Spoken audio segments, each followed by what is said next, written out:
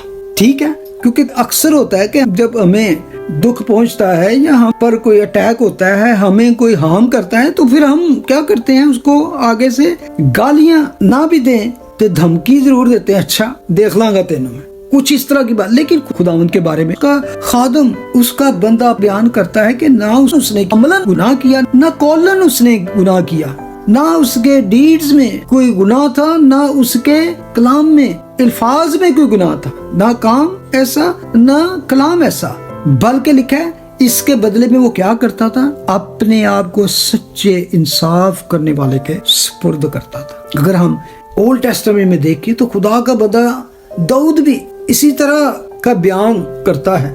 زبور 24 میں لکھا ہے 3-4 آیت میں, خداوند کے پہاڑ پر کون چڑھے گا, اس کے مقدس مقام پر کون کھڑا ہوگا. یعنی کہ اس فضیلت تک پہلے تو خداوند کے پہاڑ پر جانا, اس بلندی میں اس مقام پر پہنچنا, پھر اس کے مقام پر کون کھڑا ہوگا, یعنی کہ خدا کے سامنے وہ جس کے ہاتھ صاف ہیں, یعنی کہ کام اس کے ڈیڈز عمل جو ہیں وہ ٹھیک ہیں, اور جس کا دل پاک ہے. ایون سوچ, دل کیا ہے, سوچ ہے. جب ہم دل کی بات کرتے ہیں تو یہ ہماری اندرونی کیفیت کو, اندر جو ہم منصوبے باندھتے ہیں, خیال باندھتے ہیں, پروگرام بناتے ہیں, تو ہر چیز دل سے ہی سارا کچھ نکلتا ہے. تو اس نے کہا جس کا دل پاک ہے, جس کے ہاتھ صاف ہے, جس نے بطالت پر دل نے لگایا, یعنی کہ اس کی سوچ بھی پاک ہے. لیکن آگے انہیں تیسری بات بھی کر دی ہے, مکر سے قسم نہیں کھائی, یعنی کہ منہ سے کوئی جھوٹی قسم نہیں کھائی. یہاں پر اس نے تینوں باتیں کر دی ہیں, ورڈز, ڈیڈز اینڈ تھاٹس. اپنا کام, کلام اور سوچ, ان تین ہی باتوں سے ہم گناہ کر سکتے ہیں. دنیا میں کئی لوگ کلیور ہیں, بہت زیادہ شاطر ہیں. باہر سے آپ کو ایسا کور اپ ملے گا کہ دنیا کے سامنے ایسا نہیں ملے گا کہ انہوں نے کوئی ایسی بات کی, لیکن ان کے اندر جو منصوبے پل رہے ہیں. خدا کا کلام کہتا ہے نا کہ ساری جو بدیاں ہیں وہ دل کے اندر سے ہی نکلتی ہے. abundance of the heart mouth speak, دل کی کثرت سے ہی منہ بولتا ہے. جو کچھ دل میں بھرا ہے وہ منہ پر آتا ہے. اصل میں یہ کہنے کا مطلب ہے, یسوع کی ذات کے بارے میں یہاں خداوند کا بندہ کہہ رہا ہے کہ وہ اندر اور باہر سے, باطن اور ظاہر میں بالکل پاک تھا. اس میں گناہ جیسی کوئی بات نہیں تھی, نہ ہی اس کی گناہ کی فطرت تھی. اصل میں کیوں اس نے کام اور کلام میں گناہ نہ کیا, کیونکہ اس کی سوچ, اس کی ذات میں ہی گناہ نہیں تھا. جس کی ذات میں ہی گناہ نہ ہو, جس کی سوچ میں گناہ نہ ہو, جس کی فطرت ہی پاک ہو, بلکہ رتی بر ذرہ برابر بھی گناہ جیسی نہ ہو, تو نہ تو اس کے منہ سے کوئی کلام ایسا نکلے گا, نہ اس کا ہاتھ کوئی ایسا کام کرے گا. اس لیے عبرانیوں کا مصنف لکھتا ہے کہ وہ بے عیب برا, وہ پاک برا, گناہ گاروں سے الگ تھا, کیونکہ وہ بے داغ برا تھا. اس لیے جب اس نے سارا کچھ کمپلیٹ کر دیا, جب اس نے اعلان کر دیا, تمام ہوا, اس کام کے لیے جو آیا تھا تکمیل ہو گئی, پوری ہو گئی, تو پھر ہر ذلت, ہر رسوائی, ہر طرح کی انسلٹ کا خاتمہ ہو گیا. پھر اس بدن پر بھی, بے شک وہ جسمانی طور پر اس وقت مر چکا تھا بدن, اس پر بھی کسی شخص کا کنٹرول نہیں تھا، وہ اس کو ٹچ نہیں کر سکتے تھے ہارمفل وے میں. تو اس کے لیے خدا نے اپنے قابل لحاظ سے کتنے خوبصورت اور ونڈرفل 2 آدمیوں کو استعمال کیا، یوسف رمتیہ اور نیکودیمس کو، کہ اس کے بدن کو کس طرح اس نے تقدس دیا. انہوں نے اس میں مسالے ملے اور اس کو کتان میں لپیٹا، اس کو بڑے خوبصورت طریقے سے اس چٹان میں، اس خوبصورت باغ میں رکھ دیا گیا. کیوں یہ سارا کچھ ہوا؟ کیونکہ اس کے اندر پاکیزگی تھی، وہ پاک تھا. اس کے نہ منہ میں چھل تھا، مکر کی بات تھی، اور نہ ہی اس کے ہاتھوں سے کوئی بری بات ہوئی.